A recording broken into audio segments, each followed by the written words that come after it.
Une fiche de gala, un rendez-vous que vous abordez sereinement, comme le disait Aruna, sauf magouille, il n'y aura pas de surprise. Non, après, nous, ce que l'on veut, c'est faire en sorte qu'il n'y ait d'abord pas de surprise, parce que j'ai une formation scientifique, et c'est vrai que quand il y a un 0, quelque chose de pourcentage qui se passe, on fait en sorte que ça se passe pas. Et donc, il y a ce premier chapitre à accomplir. Et puis le deuxième chapitre, le deuxième objectif, c'est de livrer un grand match. Maintenant, on est un peu débarrassé de cette pression, cette tension qui parfois peut être négative, et qu'il a été dans de nombreux matchs de Ligue 1 sur les dernières semaines. On est débarrassé de ça, donc on est en position de faire notre meilleur match ou un de nos meilleurs matchs, et de le faire face à l'OM dans un stade rempli pour la dernière journée de championnat. On a un privilège de recevoir à la maison pour la dernière journée. Dans cette position plus confortable qui est la nôtre, autant se donner les moyens de faire une grande partie, d'avoir un bon résultat au final, éventuellement de pouvoir dépasser encore les Nantais au classement. Je pense qu'on a plein de raisons de vouloir bien faire, et surtout dans une affiche comme celle-ci. 14e pour une équipe à laquelle on promettait la 18e, voire la 17e place en début de saison. Ce serait plus qu'un objectif atteint, ce serait un petit exploit. Je pense qu'on pourrait parler d'exploit, parce qu'il faut encore une fois mettre tous les éléments sur la table. Et au début de saison, en termes de ressources, on est vraiment tout en bas. En termes d'expérience, on était relativement bas également. Et donc ça fait 2 ans que l'on construit avec des ressources limitées. C'était le cas en Ligue 2, c'est en Ligue 1 de nouveau le cas, et c'est encore plus dur. En tout cas, mon impression, c'est que c'est encore plus difficile avec une Ligue 1 à 18. Le saut entre Ligue 2 et Ligue 1 est très important. Je pense que ceux qui ont suivi le HAC en Ligue 2 depuis des années et voient le niveau de la Ligue 1, tu vois qu'il y a un vrai écart. Ceux qui sont arrivés un peu en cours de route le mesurent peut-être un petit peu moins. Mais ce palier, il est très difficile à franchir. Donc dans tout ça, être à une journée de la fin pratiquement sauvé, ça relève de l'exploit. Et j'en suis heureux, parce que c'est toujours une mission difficile. Et ça nous remplit de fierté. Et on voit surtout, depuis ce week-end dernier heureux dans le déroulement, on voit la joie des gens. On a fait l'entraînement ouvert au public, on a senti vraiment juste de la joie, du bonheur, et à chaque coin de rue où on voit nos supporters, on le ressent, et ça nous remplit le cœur. Ça a été quoi la clé de la réussite du HAC cette saison ? En dehors de l'état d'esprit, voilà. Non, mais la résilience. Ça suffit pas forcément. La résilience, on a su se préparer suffisamment et se concentrer suffisamment pour exploiter les moments où tous les éléments s'alignaient. Pour nous, on a pu gagner des matchs importants dans les moments clés. Puis on a vécu une deuxième partie plus difficile, et on n'a jamais relâché de chercher des solutions. On a eu un groupe qui, même dans les turbulences, a su rester calme et uni, là où beaucoup de groupes auraient explosé. Et puis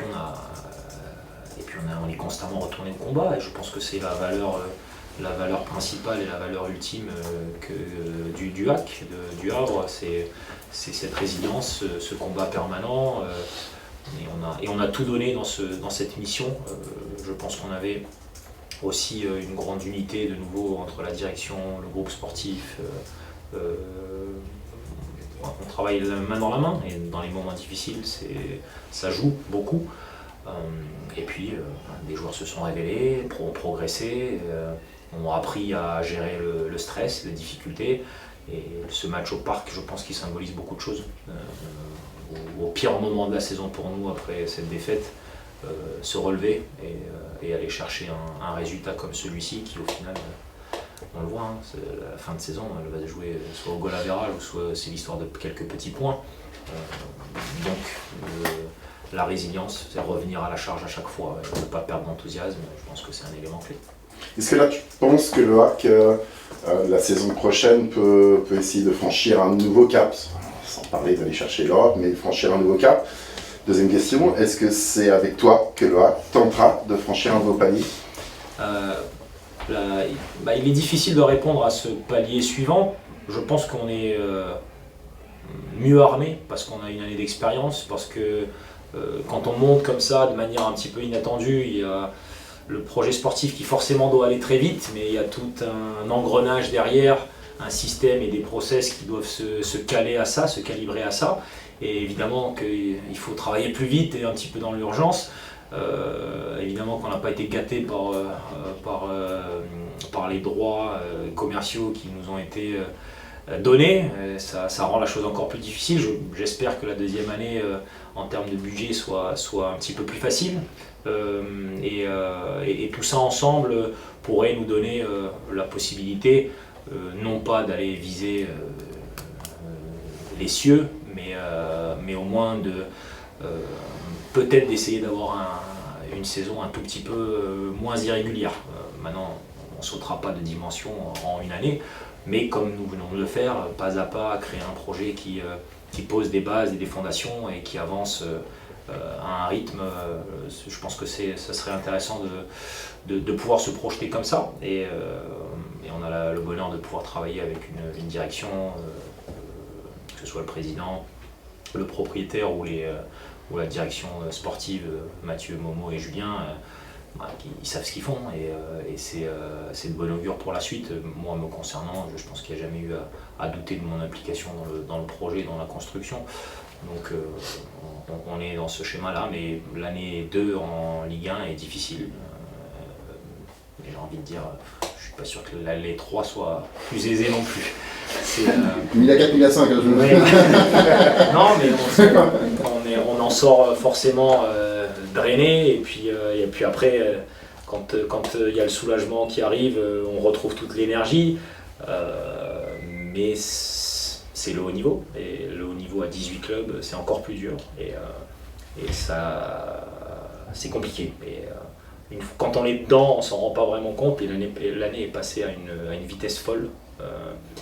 Et puis voilà, on a maintenant une vraie semaine de plaisir avec un match de plaisir à jouer dimanche. On va essayer de profiter de chaque instant parce que Dieu sait que ce fut difficile. Donc aujourd'hui, tu coupes court à toutes les rumeurs qui pourraient t'envoyer à Reims, par exemple. Mais ça va être le lot pour tout le monde, ça va être le lot pour les joueurs qui ont accompli des saisons importantes. Il va y avoir beaucoup de changements partout. Je ne vais pas alimenter des rumeurs, encore une fois. J'ai toujours été à 100% dédié au HAC et je ne veux pas donner de place à quoi que ce soit d'autre. Donc ça veut dire que peut-être cette semaine tu as déjà basculé peut-être sur la pointe des pieds ou un peu plus sur la saison prochaine. Est-ce que des joueurs ont déjà été reçus? Est-ce que des discussions ont déjà été entamées avec certains qui auraient l'ambition de partir? D'autres que vous aimeriez faire partir?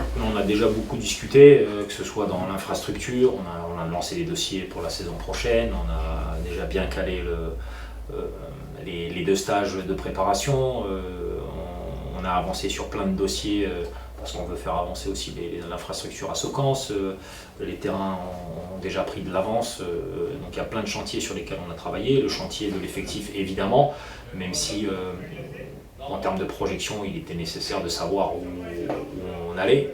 Et le maintien en Ligue 1, forcément, ouvre des portes un petit peu différentes. On a commencé à discuter, on sait exactement ce que l'on souhaite faire au niveau de l'effectif avec Mathieu. Et donc voilà, on a pris de l'avance. On a heureusement, je pense, un délai relativement long avant le début de la saison suivante, ce qui nous donne des possibilités de bien travailler. Mais j'ai pas de doute sur la capacité du club à trouver des solutions, même si ça sera de nouveau difficile. Vous dites la saison est passée vite et tout, là vous sentez à titre personnel, un petit phénomène, pas de décompression, mais vous sentez la fatigue ou la tension qui retombe et le besoin de se régénérer ou... Non, même pas. Même pas. Vous êtes pleine balle, c'est reparti. Le soulagement m'a donné beaucoup d'énergie. Et donc j'attends ce match avec impatience. C'est rare les moments où tu joues un match en étant relativement libéré d'un poids ou de chaîne. Et voilà, ça va faire une belle fin de saison. Rendons-la extrêmement belle par un match plein, si possible avec des points. mais qu'on puisse partager un moment de joie avec les supporters qui l'année dernière après Dijon ont profité et puis qui cette année de nouveau peuvent être fiers de leur équipe et qui jouera en Ligue 1 très probablement la saison suivante. Si on peut éviter par contre un envahissement de terrain et que évite de jouer la sécurité encore une fois, ça serait bien.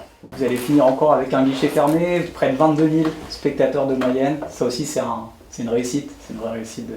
C'est sincèrement au-delà de nos espérances.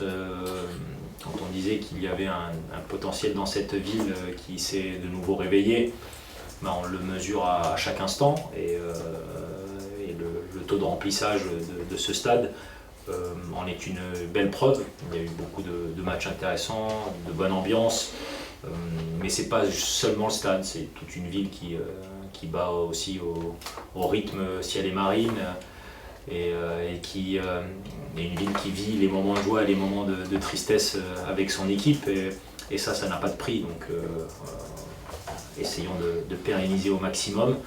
Aujourd'hui, le stade Océane a une âme, il est rempli de certaines énergies, de souvenirs, de mémoires. Et c'est magique le football quand ça se passe comme ça. Donc voilà, profitons-en.